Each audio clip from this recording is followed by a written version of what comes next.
Evet arkadaşlar, genel olarak sağlıklı yaşam ve özelde de etçil yaşam üzerine konuştuğumuz Etçil Yaşam kanalına hoş geldiniz. Dün bu karbonhidrat yemeğe nasıl alıştırıldığımız, nasıl ketenpereye getirildiğimiz e, ze dair konuşurken 3 itikadını şeytana satmış 3 profesörden bahsetmiştim. Bunların Oxford'da olduklarını söylemişim.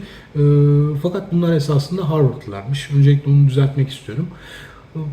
İlk videomda söylediğim gibi ben YouTuber değilim, influencer değilim. Dolayısıyla ve bu işi de yeni yapıyorum. Yani bu dördüncü mü, üçüncü mü videom. Bu tip hatalar oluyor, kusura bakmayın. Ve de doğaçlama da yaptığım için ve üzerinde çok fazla öyle düzenleme falan yapacak da vaktim olmadığı için bu tip hatalar oluyor. Kusura bakmayın. Olduğu zaman ama fark ettiğimde sonradan düzeltiyorum. Ki çok büyük hatalarda değil. Yani Harvard'mış, Oxford'muş. Nihayetinde bu adamlar gerçekten de para alarak ve karşılığında başka tavizler de kopararak, mesela işlerinden bir tanesi, adamın adı Kent'ti galiba, ki yanlışsa tekst yayınlamayacağım birazdan çünkü Anthony Chaffee'nin videosunu koyuyorum, orada kimliği açıklanıyor. Galiba adamın adı Kent'ti. Bu araştırma karşılığında bir kurumun, yani Amerika'da gıda sektörünü düzenleyen kurumun başına getirilmiş.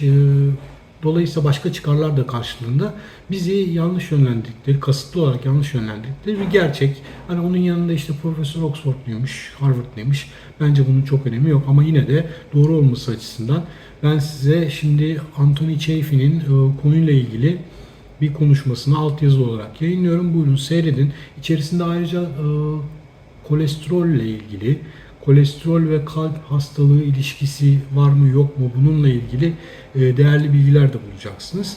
Yine ileride de imkan oldukça böyle altyazılı videolar yayınlayacağım. Sizin de sorularınız, yorumlarınız, önerileriniz olursa mutlaka yorum kısmında aşağıda paylaşın. İyi günler diliyorum size. Okay.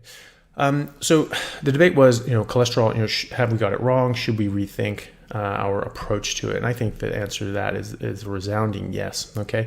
So we can argue about which studies we trust more and which ones have more or less demerit. As we did in the debate, and we do all the time as doctors and as laymen.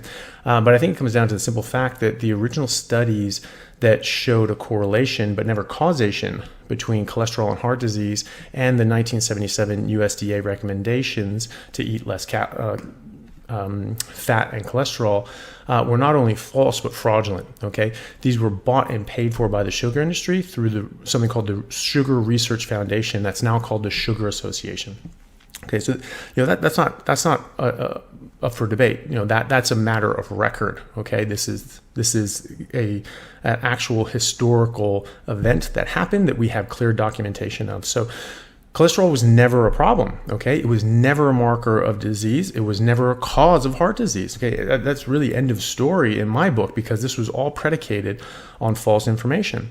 Okay, so heart disease is an inflammatory process driven by, among other things, hyperglycemia, hyperinsulinemia, peripheral insulin resistance, glycosylation and oxidation of SD-LDL and other LDL products by carbohydrates and sugar, fructose in particular. This was shown by Dr. Robert Lustig of UCSF, who, if anyone's watched my videos on sugar and so forth, I'm a big fan of his. He's done extremely good work on this subject and others. So he and the biochemistry department at UC San Francisco, published clear information about how fructose works in the body and how this causes disease. Okay, he has multiple publications since 2009 when that originally came out. So all the arguments against cholesterol are predicated on this false premise that there was a correlation between cholesterol and heart disease, which there never was. Okay, and so like anything based on a false premise, you have to throw it out and start it again. Okay, so how do we know all this? Okay, well, first of all, there's no high-level evidence showing even a correlation between cholesterol and heart disease. Okay, there was never any high-level evidence. Okay, more than that, the Journal of American Medical Association published a report in 2015 from the UCSF showing internal documentation from the Sugar Research Foundation talking about how there was evidence, and a ton of evidence in the literature going back to the 40s and 50s, suggesting that sugar caused heart disease.